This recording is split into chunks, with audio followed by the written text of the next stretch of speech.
Selamat siang pemirsa, Anda menyaksikan Headline News pukul 12.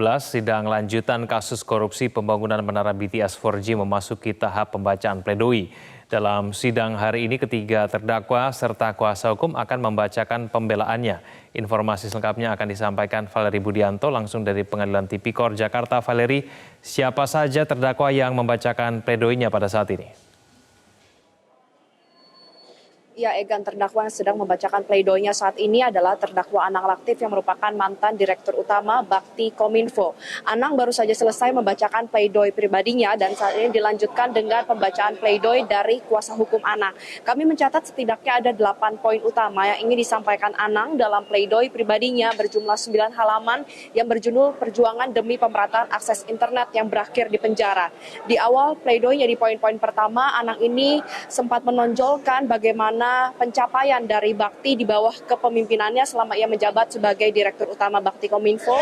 Kemudian juga di poin kedua, ia mengakui bahwa keputusan untuk memulai proyek BTS 4G ini merupakan keputusan yang sangat berisiko. Namun apabila melihat situasi kala itu di tengah pandemi COVID-19, ia mengakui bahwa keputusan tersebut adalah keputusan yang terbaik dan juga untuk menghindari adanya kerugian negara yang lebih besar lagi. Kemudian di poin ketiga, ia juga menyatakan bahwa perhitungan dari audit ini tidak tepat karena bagaimana mungkin ketika Bakti ini sudah membayarkan sejumlah uang sebesar 7,7 T kepada negara, kepada audit maksud kami, namun kerugian negara yang ditimbulkan lebih besar daripada jumlah yang dibayarkan, yaitu sebanyak 8,3 T. Kemudian untuk poin keempat, Anang ini terlihat akan menyalahkan seluruh permasalahan ini kepada Menkominfo, mantan Menkominfo Johnny G. Plate. Ia mengaku hanya merupakan pelaksana dari menteri, padahal kalau misalnya kita melihat dari tuntutan pekan lalu, Anang ini merupakan terdakwa yang dituntut dengan masa hukuman tertinggi 18 tahun penjara, diakui juga oleh pihak jaksa penuntut umum bahwa Anang ini menjadi pihak yang merencanakan segala sesuatunya. Kemudian untuk poin yang kelima, Anang ini juga sempat menyebutkan terkait dengan adanya aliran dana kepada Dito Aryo Tejo, pihak BPK dan juga Nisra Yohan, dan menurut mereka seluruh pihak-pihak yang diduga menerima aliran dana ini telah mengemas sesuatu yang seharusnya tidak benar namun dikemas menjadi suatu berita yang menarik.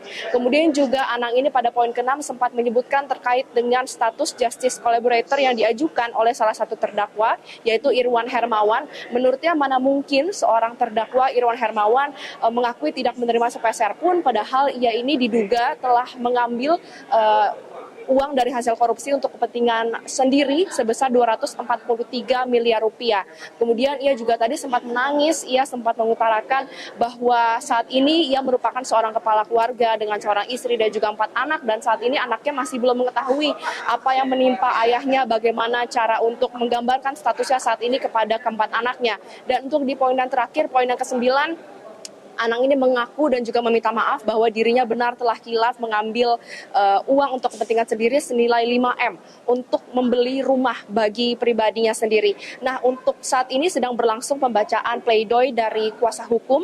Perbedaan dari teknis pledoi pribadi dan juga pledoi dari kuasa hukum ini adalah untuk kuasa hukum akan membahas secara lebih detail terkait dengan dugaan-dugaan tindak pidana korupsi yang dijerat terhadap Anang Laktif, apakah hal tersebut terbukti secara hukum atau tidak. Nah, setelah pihak dari Anang Laktif selesai membacakan pleidoinya, barulah akan dilanjutkan dengan pembacaan pledoi untuk 2 terdakwa lainnya. Berdasarkan keputusan dari Ketua Majelis Hakim Fazal Hendri, setelah ini akan dilanjutkan dengan pembacaan pledoi dari terdakwa Johnny G. Plate, kemudian baru akan diakhiri dengan pembacaan pledoi terdakwa Yohan. Nah, untuk terdakwa Johnny G. Plate ini, kami tadi sempat menghubungi pihak kuasa hukum dan dinyatakan nanti akan ada sejumlah poin-poin yang disampaikan dalam pledoi, sama akan diawali dengan pledoi pribadi, menggambarkan bagaimana perasaan dan juga situasi yang sebenarnya dialami oleh Johnny G. Plate, kemudian akan dilanjutkan dengan pledoi dari kuasa hukum. Beberapa poin-poin yang akan disampaikan dalam pledoi dari kuasa hukum ini adalah pada intinya kuasa hukum membantah adanya keterlibatan apalagi perbuatan melawan hukum yang dilakukan oleh Johnny G. Plate, dan menyebut apa yang diutarakan oleh JPU pada surat tuntutan pekan lalu merupakan ulangan, merupakan copy paste dan merupakan salinan ulang dari surat dakwaan yang pertama kali dibacakan di sidang perdana, bahkan jauh sebelum adanya pembuktian di persidangan. Sehingga kita akan sama-sama nantikan, Egan, bagaimana kelanjutan dari agenda pledoi hari ini untuk terdakwa kasus korupsi BTS. Setelah ini akan ada terdakwa Johnny G. Plate dan juga diakhiri dengan terdakwa Yohan. Sementara demikian, kembali ke Anda di studio. Baik, terima kasih atas informasinya, Valeri Budianto. Jelajahi cara baru mendapatkan informasi. Download Metro TV Extend sekarang.